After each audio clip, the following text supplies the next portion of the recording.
Enshrouded's update 8 is upon us and makes the assassin archetype possible. This build now has proper supporting tools for stealth, backstabs, daggers, and active repositioning. It's a high complexity build with a wide toolset that needs to be utilized to perform at the highest level. Its main strength is versatility in melee and ranged play. Its main weakness is its low passive defenses. We just cannot face tank enemies. If you're looking for a high skill expression build that rewards correct movement and positioning, this one is for you. Stealth play is now much easier to accomplish due to the changes to enemy detection. The Dagger assassin tree offers you a lot of support for that archetype. Additionally, the new dodge roll allows you to consistently get behind enemies for backstab damage, and arrow sustain is now not a big deal anymore. You do not have to work hard for every projectile you shoot anymore. Additionally, there is a new ability Kick, which provides you with a very reliable close-range control tool. As for the build itself, it focuses on the endgame. However, it is very much viable throughout your Ember Vale journey. I will cover the new skill tree, important skill nodes, the new updated stat priorities, the new updated gear setup, and how to play the actual build. Keen Games gave me early access to the update for this video, so thanks for them for sponsoring this video and the opportunity to play early. As always, the build and impressions here are my own. Now let's start with the 5 changes that matter most if you're coming from the old version of the game. First, daggers are now a competitive melee option with its own dedicated support through the tree. Second, stealth is now reliable, both because the assassin nodes in the tree support it, but also because enemy stealth detection feels much fairer now. Third, dodge roll makes it much easier to get behind enemies consistently now, so backstab damage is actually something you can build around. Fourth, arrow sustain is much less restrictive due to having better QL for crafting them. And daggers are also a great fallback option now, so you don't use as many arrows as before. This makes the hybrid playstyle smoother and easier to maintain. And fifth, the skill tree rework, new gear upgrade system, and combat changes all contribute to a much more fluid and interesting progression. First up, let's have a look at our skill tree. I'm going to show you priority skills first. So we want to grab up double jump and our merciless attack. Then we path through here up to sneak attack to unlock sneak attack, up to here eagle eye, up to here for kick. So kick is a new ability. Once you block, you can use your regular attack to kick an enemy. This deals quite a lot of stagger damage, around 1/3 of the stagger bar of an enemy. Then you path through here, sniper, skill shot, and go for bow specializations. We do not max out our skill points right now because, well, those are more powerful, so we want to pick up those first. Afterwards, we path through here, runner, grab good metabolism, as well as swift shot sustenance, and then dexterity, as well as 1 point in strategic maneuver. Strategic maneuver, once we lock onto an enemy, usually you can dodge roll like this, and you have to manage with your camera, and you're going to dodge roll in all directions, not just into the direction you want. You cannot concentrate on the fight. But with this one, with the lock on an enemy, like for example on the wolf, we can now dodge roll around an enemy without any input. So you automatically dodge around an enemy like this. Still, once you are locked onto an enemy, you still can dodge roll in the regular direction. So behind them or in front of them. The next best thing you can pick up is updraft. So you can fly further. We can pick up dagger specialization. We path through here to grab all the dice, slice and dice, dagger nodes here. Expose weakness, 25% more damage after critical strike on any enemy that we critical strike with the daggers. We have dagger mastery here, 15% more damage, 1 per point or 5 per point. Graceful stride is for the dexterity nodes here, but really important is venomous blades, as well as venom mastery. This one deals quite a lot of damage if you get the nodes here. It's really good for a hit and run playstyle. Additionally, for more damage is multi-shot here, multi-shot spread. So basically all of those are not shooting in a cone in front of you, but basically in an arc. Most of the time, all of the arrows will hit an enemy or larger enemies 100%. So you deal quite a lot more damage here. A bee sting is also a little bit changed. So you can fire a bow while in the air multiple times, but I didn't like it. Then you have primal force nodes like this. So that's just for damage. You will see most of those nodes, like dexterity, call the hurt, or primal force, all are for damage. Rebound for stamina regeneration as well. So there is quite a lot of small nodes that we pick up all around the tree in any order that you want. There is no particular order that is set in stone. Just be aware that the big nodes are what you want to pick up first, and then later on you just pick up all the small nodes and maximize their gains here. You will also notice there is a small t-shirt here. That's because we get nodes through our equipment, and down here is the more defensive part of the tree. You have constitution nodes, which allow you to get 50 health per attribute point. You pick up shiny plates, heavy plates, you pick up warden, absorb, as well as earth aura. So a lot of additional resistances, and you can pick up evasion attack here. Evasion attack is also a very, very strong but very situational skill that you want to pick up. It doesn't lock you into place, so if you dodge roll and then attack, you can use your parry or your block with your dagger to cancel, animation cancel this one. You cannot do this with the heavy attack. So the heavy attack is animation locked, but the dodge roll attack, evasion attack, you can actually animation cancel. So it's a really, really nice toolset. If I find an updated skill tree that I can share, I will link it down in the comment section. So we'll have a look at this one, but one final glance at the tree. So you have a good overview of what nodes I am picking up. Just a quick reminder, during your whole progression, you will find that you will be a little bit too squishy. Then you pick up your defensive nodes. Before that, focus on the top part of the tree. Next up, let's have a look at the equipment. The equipment consists of multiple armor pieces. One big change is that armor now provides you with a rarity, and you can upgrade your armor, basically all of it. Same with your rings. All of your rings can be updated. Shields can be updated, as well as your weapons. So for shields, don't look at them. They don't count because we have a dual wield weapon. You can easily test this one.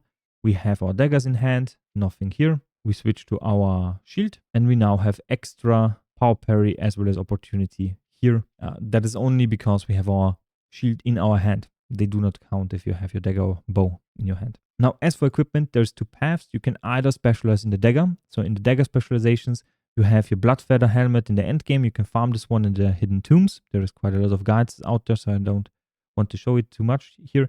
But those provide you with backstab damage as well as sneak attack damage. As you can see, those are more multipliers in their own bucket, so they deal an amazing amount of additional damage if you actually utilize those. Also, this one has backstab mastery, so that's another 20% here. So that's 45% backstab damage. Really good helmet if you want to focus on backstab damage. Especially for the dagger playstyle, this one is going to boost your damage considerably.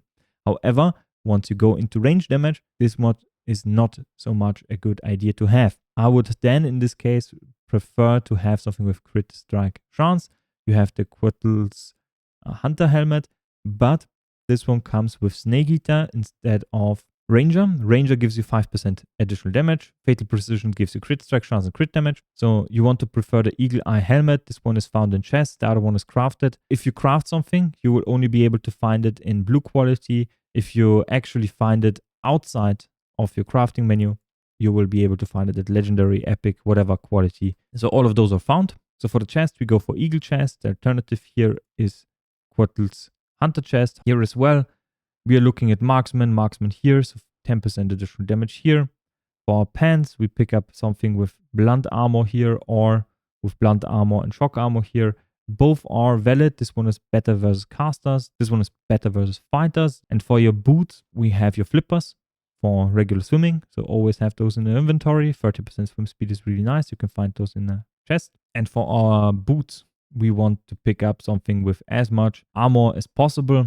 And the Eagle Eye boots have fire armor, which is not useful in this expansion, but this Quetzal's shoes has cutting and piercing armor, which is really good as per stamina regeneration. You also have stamina regeneration delay on here, so really good. For the rings, there is just two choices. Ultimate Ring of Stamina provides with sniper and fatal precision, as well as a lot of stamina regeneration and piercing armor. Really good ring. I highly recommend this one at higher investment. Alternatively, early on, you can find the Ring of Ancients here.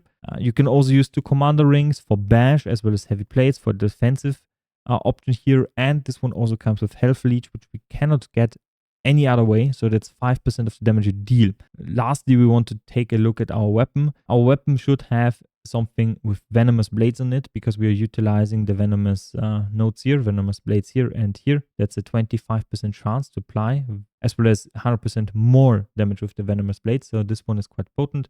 Instead of just 60 damage, we are going to deal around 130. We can update this one. You can see the damage is lower than, for example, this one with 72.